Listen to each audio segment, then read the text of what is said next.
Hola amigos, soy María José Jamo. Estoy aquí otra vez para compartir con ustedes algo de información con respecto a cómo podemos nosotros proteger nuestra salud, especialmente ahora en estos tiempos en que realmente estamos viviendo en tiempos sin precedentes con respecto a lo que son las epidemias, porque estamos viviendo lo que es una pandemia global de un nuevo coronavirus que produce una enfermedad que se llama COVID-19. Y entonces en esta ocasión lo que quiero compartir con ustedes son 8 pasos respaldados por la ciencia para subir tus defensas y resistir mejor las infecciones virales. Y la razón por la que quiero hablar esto es porque hay mucha información equivocada en el internet, hay mucha información falsa en el internet, hay mucha información peligrosa que se está compartiendo en las redes sociales. Y que nosotros debemos de tener cuidado de no compartirla o no tal vez hacer caso a esa información, si es que puede ser tal vez algo que pueda ser dañino para nosotros. Algunas cosas tal vez no son dañinas. Por ejemplo, hacer gárgaras con vinagre. No creo que vaya a dañar la salud realmente, pero tampoco creo que sea efectivo para matar el virus.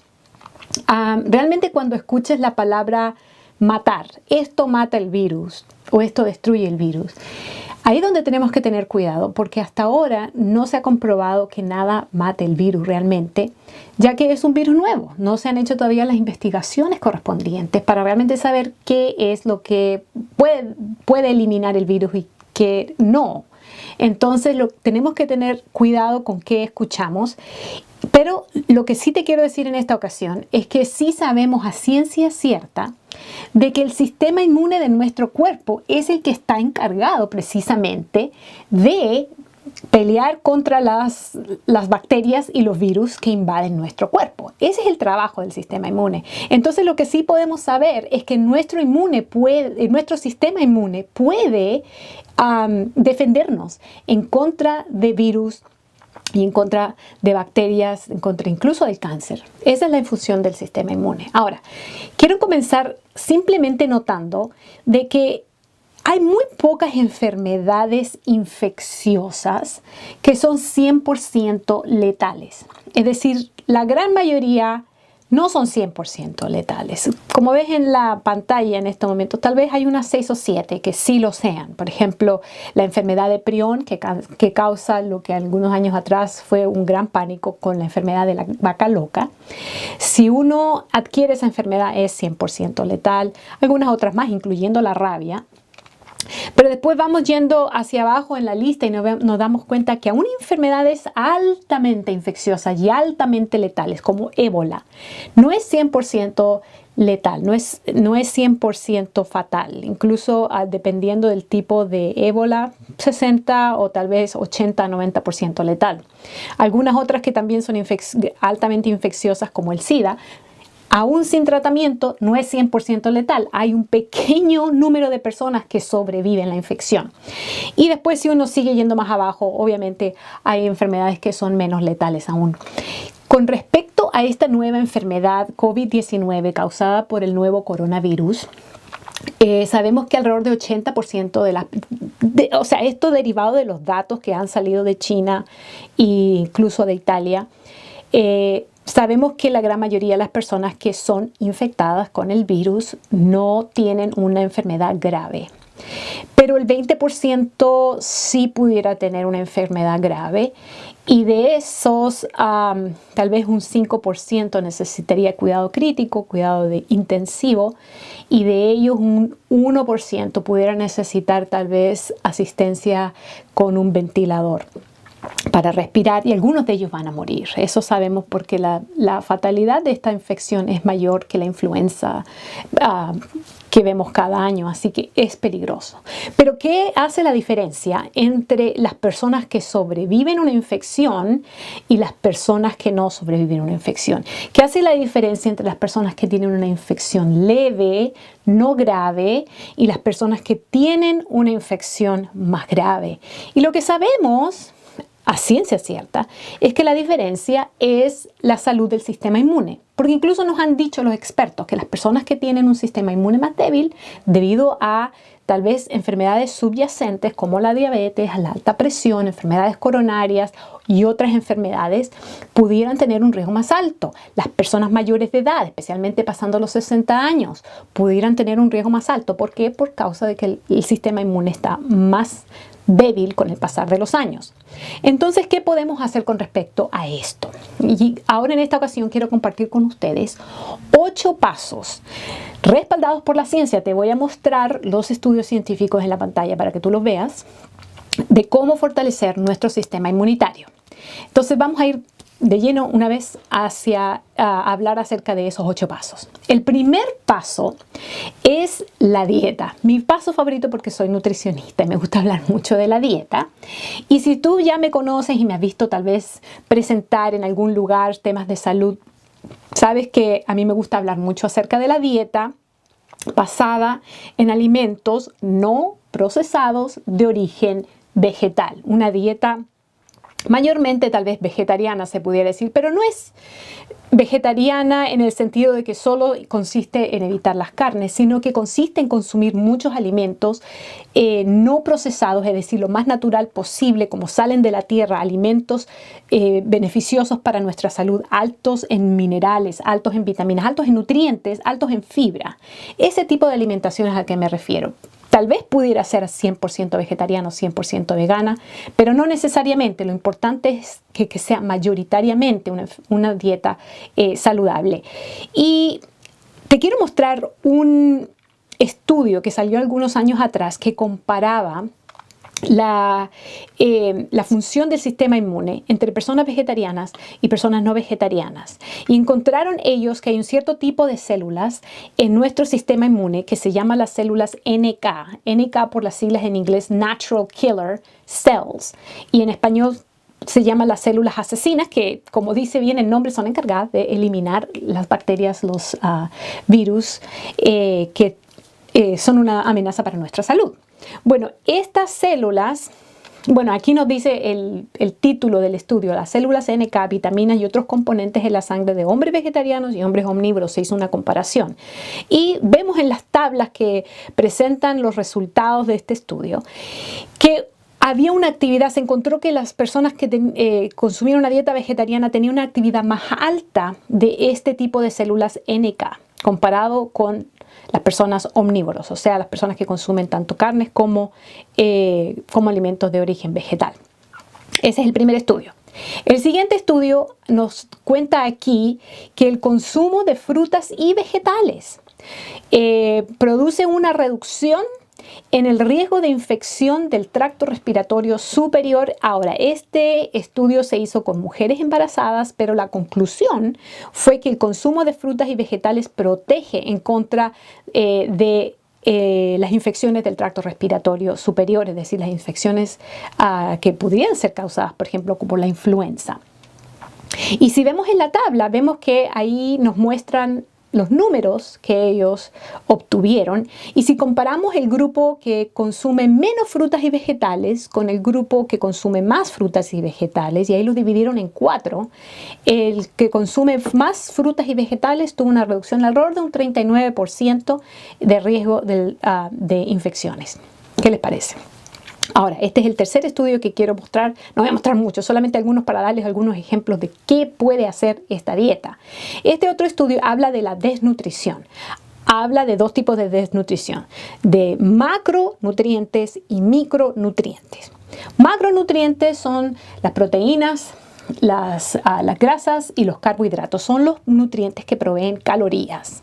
Entonces, obviamente que si una persona está desnutrida y no obtiene suficientes calorías, obviamente que cuando uno ya se está muriendo de hambre prácticamente, su sistema inmune va a fallar. Eso es bien obvio, ¿verdad? Pero también habla de los micronutrientes, y de esos, cuando hablamos de micronutrientes, estamos hablando acerca de vitaminas, minerales, antioxidantes y fitoquímicos. Son elementos que se encuentran más que nada en los alimentos de origen vegetal, especialmente no procesados.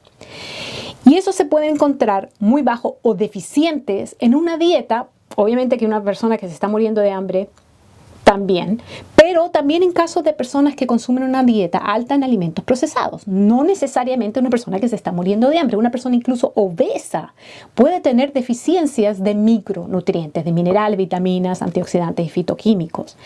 Y lo que nos dice aquí es que la desnutrición crónica, ya sea de macronutrientes, es decir, el hambre, vamos a decir, personas que no están recibiendo suficientes calorías, y las personas que están recibiendo muy pocos micronutrientes, deficiencias de micronutrientes, también afecta la función del sistema inmunitario. Eso es muy importante. Te doy solamente un resumen porque obviamente va mucho más allá después la explicación.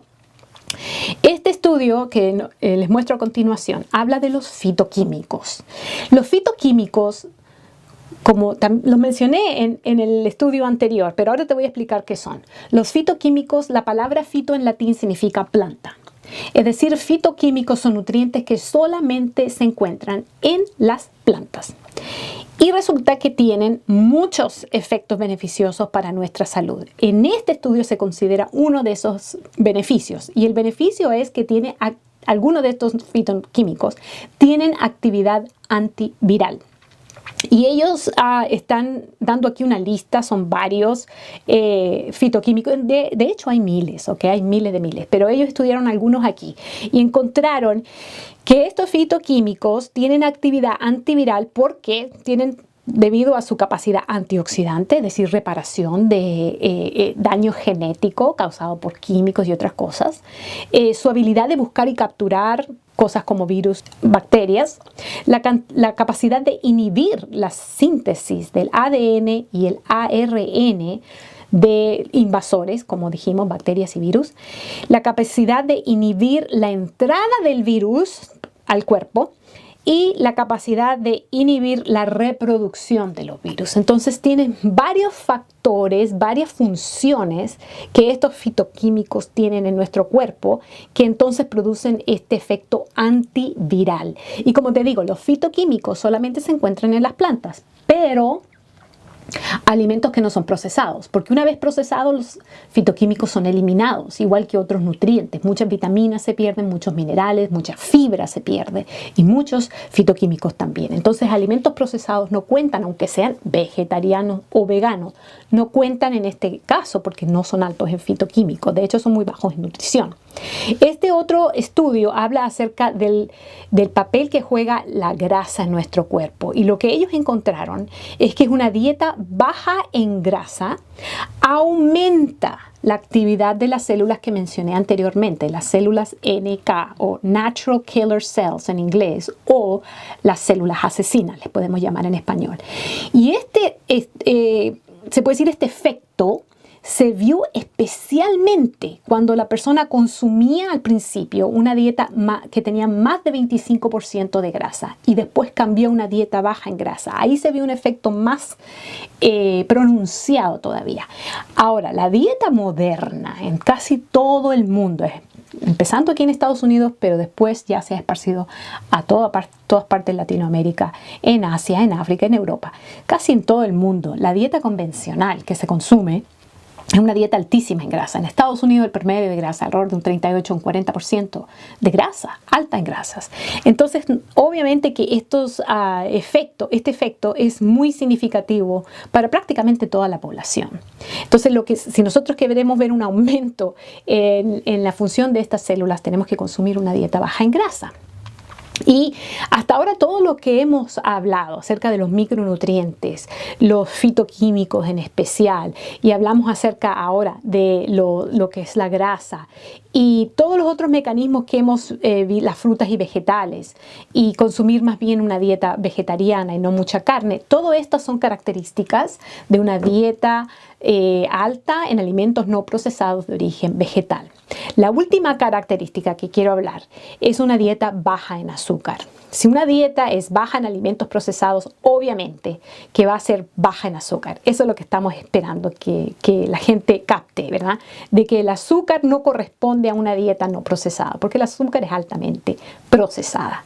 Y el azúcar en especial afecta al sistema inmunitario. Y quiero mostrarles un estudio donde se encontró que la actividad de los fagocitos, que son células que están especializadas en capturar y en absorber y en destruir bacterias y virus.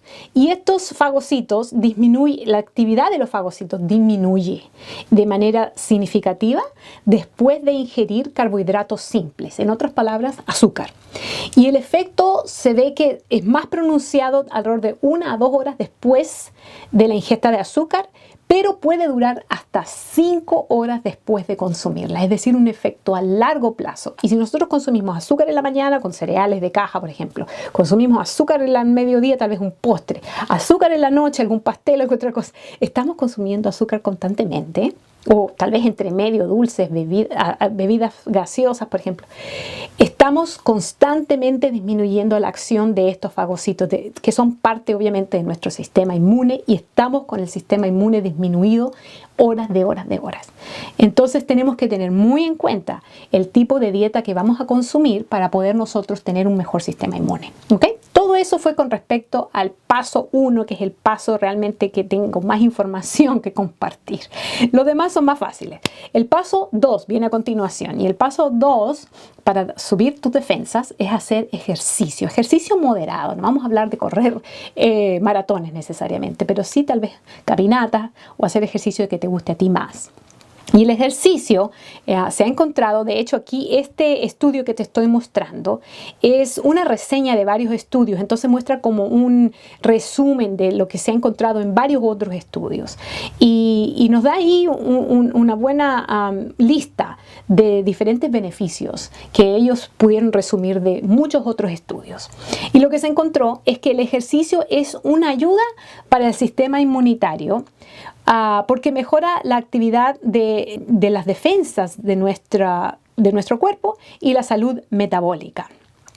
También hay una relación inversa entre el ejercicio moderado y el riesgo de enfermedad. Es decir, mientras más ejercicio moderado hacemos, menos riesgo de enfermedad. Eso es lo que significa una relación inversa. Después, él dice a continuación, el ejercicio tiene una influencia antiinflamatoria, es decir, reduce la inflamación, por lo cual ayuda entonces a nuestro sistema inmunitario también. El ejercicio muy intenso, eso sí, eso es lo que les quería advertir. El ejercicio muy intenso tal vez pudiera no ayudar a subir el sistema inmune, sino más bien a reducirlo. Por eso en algunos casos se ha encontrado que, por ejemplo, correr maratones puede aumentar el riesgo de enfermedades. Entonces, cuando hablo de ejercicio moderado, no necesariamente correr maratones. Siguiente, el consumo de carbohidratos y polifenoles. Polifenoles son ciertos compuestos que se encuentran en los alimentos saludables, como las frutas, vegetales y otros. Consumir esto es una estrategia nutricional para apoyar el sistema inmune. Es decir, aquí la importancia de consumir una dieta de carbohidratos saludables.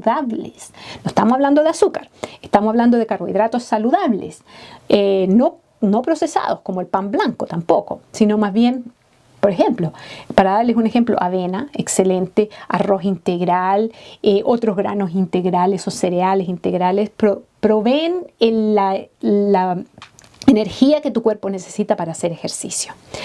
Y después nos dice allí, el ejercicio habitual mejora la regulación del sistema inmunitario, retrasando el inicio de la disfunción que viene relacionada con la edad. Es decir, al pasar de los años generalmente ocurre una disminución de la capacidad del sistema inmune, pero con el ejercicio eso se puede evitar. ¿Qué les parece? O se puede por lo menos retrasar.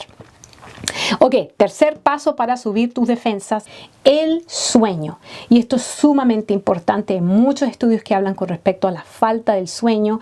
Y aquí, para darles un ejemplo, les muestro también otro estudio que es una combinación de la información que hay en varios estudios. Y nos dice aquí que la falta de sueño, especialmente el sueño que se consigue en horas tempranas, es decir, cuando uno no se acuesta demasiado tarde, pasada la medianoche, pasada la 1 de la mañana, no, sino que cuando uno se acuesta a las 10, tal vez máximo 11 de la noche, es cuando nosotros obtenemos suficiente el tipo de sueño que se llama sueño de ondas lentas. Siglas en inglés son SWS, Slow Wave Sleep.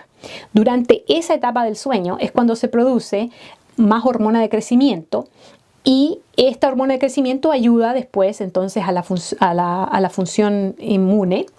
especialmente la formación de lo que le llaman la memoria inmunológica y otras funciones del sistema inmunitario. Pero cuando no nos acostamos suficientemente temprano, y eso yo también confieso que también a veces soy culpable de eso, de acostarme muy tarde. Cuando nos acostamos muy tarde no obtenemos suficiente de este tipo de sueño. Este otro estudio nos habla acerca de dormir muy poco.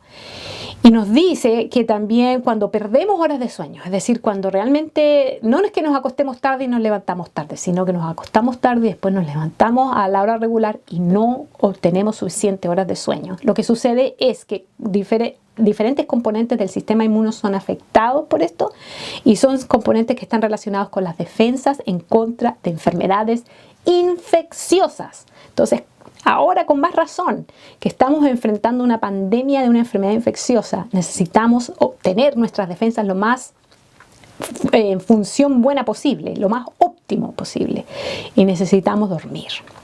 Porque si no afectamos la capacidad de nuestro sistema inmune de combatir estas enfermedades infecciosas. Entonces dormir muy poco predice, dice aquí, la susceptibilidad a infecciones respiratorias.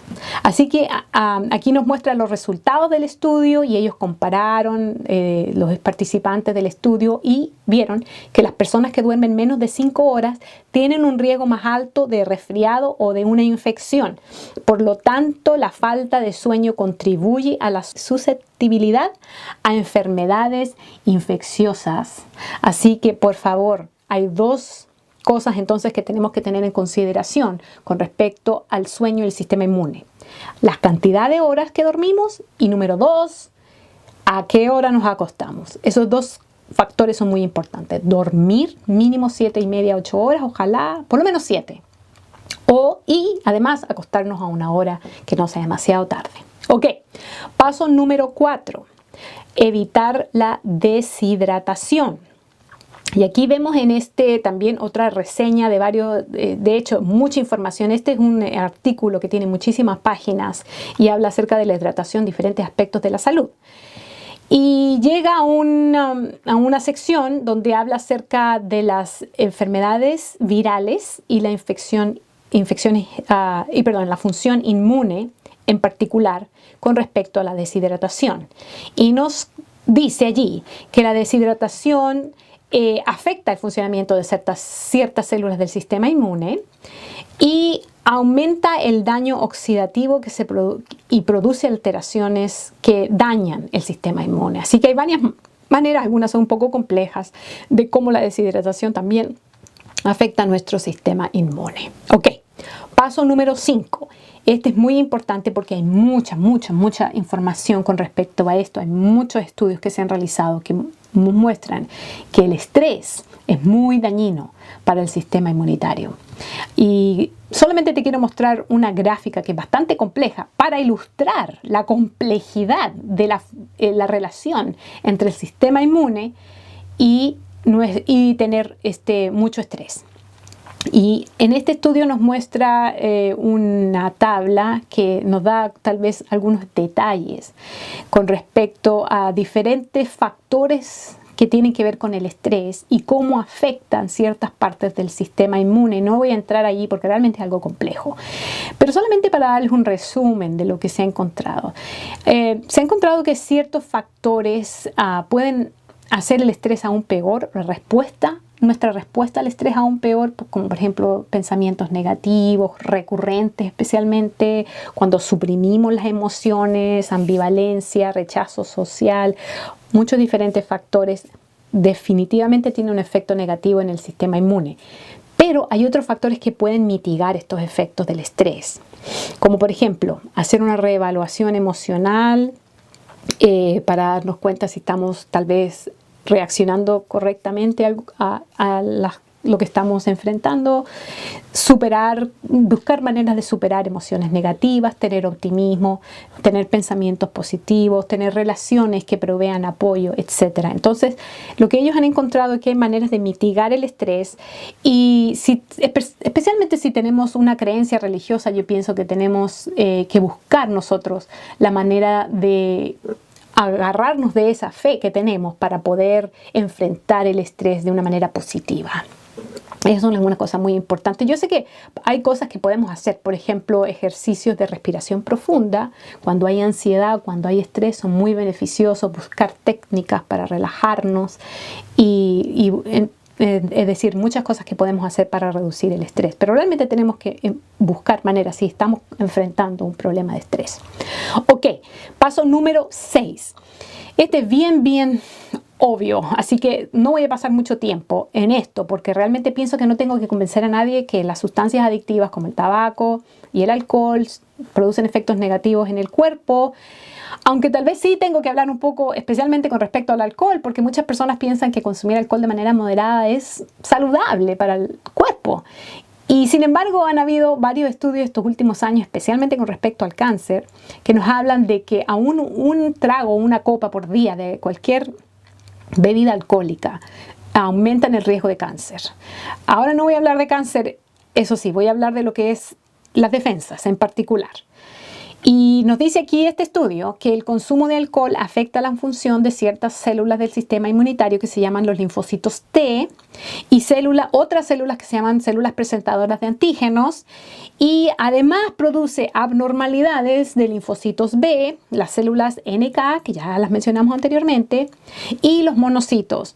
Todo lo cual resulta en una función inmune alterada después de la ingesta de alcohol.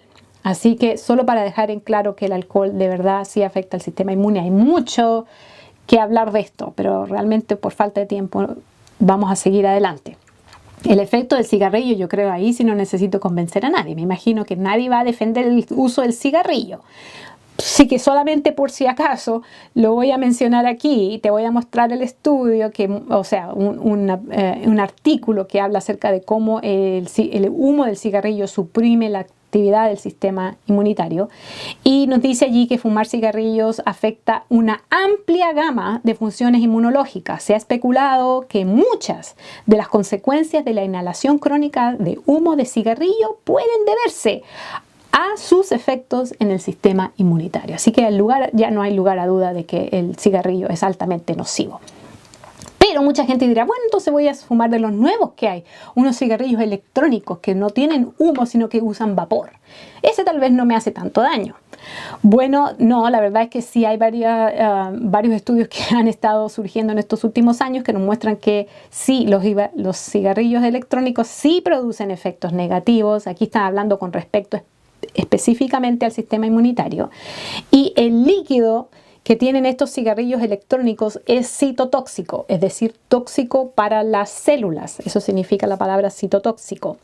Es proinflamatorio e inhibe la fagocitosis de los macrófagos alveolares. Ahora, esto que acabo de decir, los macrófagos alveolares son las células del sistema inmune en los pulmones, que son las encargadas de destruir los invasores como las bacterias y los virus. Entonces, estos líquidos que producen el vapor que las personas inhalan cuando usan cigarrillos electrónicos tienen una acción que inhibe la función de estas células. Así que definitivamente pienso que deberíamos evitarlo completamente. Por si quedaba duda, ahí tienes otra prueba más. Y esto obviamente también es súper obvio, el efecto que tiene las drogas, que son drogas adictivas. Y a pesar de que está muy de moda la que es la marihuana médica, vamos a decir, de usos médicos, realmente el componente psicoactivo de la marihuana, el THC, tiene bastantes efectos en el sistema inmunitario, como tú puedes ahí también ver una lista larga de efectos negativos de la marihuana para el sistema inmune. Y yo creo que no es sorpresa para nadie, el efecto negativo de la cocaína, no creo que tenga que explicarlo mucho. Obviamente la cocaína también afecta al sistema inmune de manera negativa. Entonces podemos decir que el resumen de este paso es que las drogas son malas para el cuerpo de muchas maneras, entre ellas el efecto que tienen para el sistema inmune. Ok, paso número 7 es exponerse a luz moderada, porque resulta que la luz solar es súper beneficiosa para el sistema inmune. Pero algunos se estarán preguntando, pero es que no es que la luz solar o exponerse al sol puede causar cáncer a la piel. Bueno, estamos hablando de exposición moderada al sol, no estamos hablando de exposición exagerada o excesiva. No estamos hablando de cuando se exponemos la piel, pero que no se queme, no haya quemadura del sol. De eso depende de la tez de la persona. Si la persona de tez muy clara, tiene que pasar menos tiempo. Las personas de tez más oscura tienen que pasar más tiempo para obtener el mismo beneficio. Pero resulta que la luz solar es muy beneficiosa porque se ha encontrado, por ejemplo, en este estudio nos estaba hablando acerca de cómo la luz solar está asociada con efectos positivos para la salud, incluyendo la reducción de la incidencia de enfermedades autoinmunes y cáncer. Entonces está muy relacionada con el sistema inmune. Y más abajo nos habla de un tipo de células del sistema inmune que se llaman linfocitos T, que son fotosensibles, es decir, son sensibles a la luz solar y son activados con la exposición de la piel a la luz solar. Este otro estudio nos habla específicamente del virus de la influenza y cómo este virus muere más rápidamente en la presencia de la luz solar que en la oscuridad. La vida media del virus de la influenza es 31,6 minutos, pero en oscuridad. Y cuando está expuesta a la luz solar, baja a 2,4 minutos, es decir, muere mucho más rápidamente. Ese es el punto. Y los niveles de luz solar están inversamente relacionados con la transmisión de la gripe, es decir, mientras más luz solar hay, menos transmisión de la gripe. Entonces vemos que es muy importante pasar suficiente tiempo afuera, especialmente estando expuesto a lo que es una cantidad moderada de luz solar para subir nuestras defensas. Y el último paso es evitar el aire contaminado, porque resulta que yo pienso que tampoco es ninguna sorpresa encontrar que la contaminación ambiental afecta a nuestro sistema inmune. Y aquí vemos en este estudio que la contaminación ambiental afecta la función reguladora de las células T, que son un tipo de célula del sistema inmune, en personas que tienen asma. Este otro estudio nos habla de los efectos negativos de los contaminantes en el aire sobre la inmunidad innata, que es un tipo de inmunidad innata, la inmunidad adquirida. Y este estudio es bien interesante porque es de una revista que se llama The Journal of Hospital Infection, la revista de las infecciones en los hospitales. Nos habla del papel de la luz solar, que es el paso anterior, y la ventilación natural, las dos cosas combinadas en contra de las infecciones, para controlar las infecciones. Y cómo en la antigüedad, en los tiempos, vamos a decir, hace 100 años atrás, antes de que se inventaran los antibióticos, antes que tuviéramos tantas vacunas, pues lo que pasaba es que los hospitales, primero que nada, tenían ventanas mucho más grandes, ventilaban mucho más las piezas, las habitaciones de los hospitales, y permitían que entrara la luz solar y el aire fresco de afuera. Y esto se encontró que protegía en contra de la transmisión de patógenos en el aire, porque se empezaron a dar cuenta, especialmente durante la pandemia de influenza del año 1918, la gripe española, que los pacientes que estaban en el interior se tardaban más en recuperarse que los pacientes que a veces por falta de espacio los ponían afuera, obviamente si era permitido por el clima, ¿verdad? Pero si se podían poner afuera, los ponían afuera y se recuperaban más rápido. Y esto se piensa que era porque estaban tanto expuestos a la luz solar como también al aire fresco. Se ha encontrado que la luz solar aumenta la resistencia a las infecciones y algunos estudios muestran el potencial de la luz solar para descontaminar superficies. Entonces vemos que tanto la acción de la luz solar como del aire fresco tienen un efecto para reducir infecciones y para proteger en contra de la transmisión de patógenos en el aire. Y después este mismo estudio nos dice que es una lástima que la práctica moderna en la construcción de edificios médicos, ya sea hospitales o clínicas, todo eso, va más bien enfocada a la comodidad. Y sin embargo esto favorece la persistencia de los patógenos.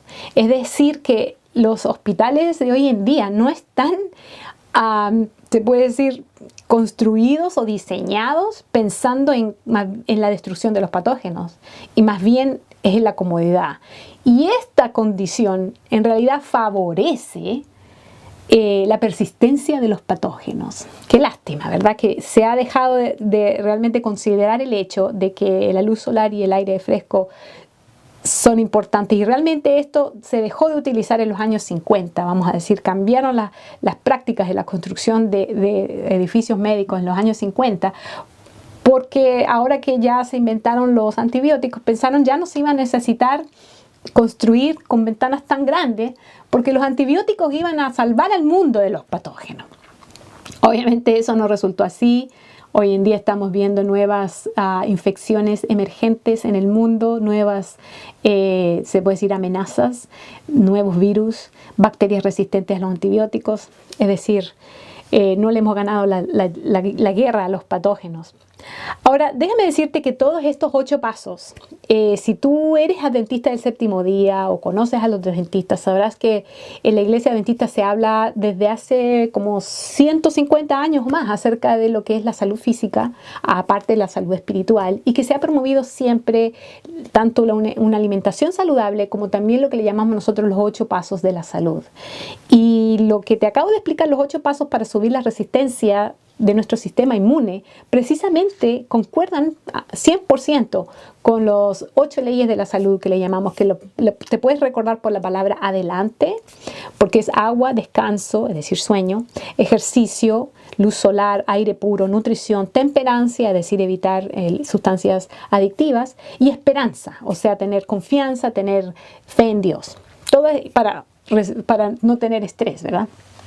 Todas estas cosas entonces tienen un efecto positivo, tanto para reducir las enfermedades crónicas, como las enfermedades del corazón, las enfermedades como la diabetes, la alta presión, alto colesterol. Todas estas sabemos que se pueden revertir en algunos casos, y puedes mirar algunos de mis otros videos con respecto a esto. Pero también ahora vemos que tienen un efecto para las enfermedades infecciosas, para reducir la transmisión de patógenos, para reducir nuestro riesgo de ser infectados y para subir nuestras defensas naturales. Así que espero que esta información sea de ayuda, espero que te ayude para tener esperanza de que a pesar de que estamos pasando por tiempos difíciles con esta pandemia, podemos nosotros hacer algo para subir nuestras defensas, tener mejor resistencia a las enfermedades infecciosas, ya sea el coronavirus o la influenza que llega cada año, ¿verdad? La influenza estacionaria, que cada año mueren muchos miles de personas a causa de ella. Así que espero que esto sea de ayuda para ti. Te veo en el próximo video, en el cual vamos a hablar acerca de remedios que se utilizaban en los tiempos antiguos, que se utilizaron, por ejemplo, en el tiempo de la pandemia de 1918, para que los pacientes se recuperaran más pronto. Muy bien, nos vemos en el próximo video. Cuídate mucho.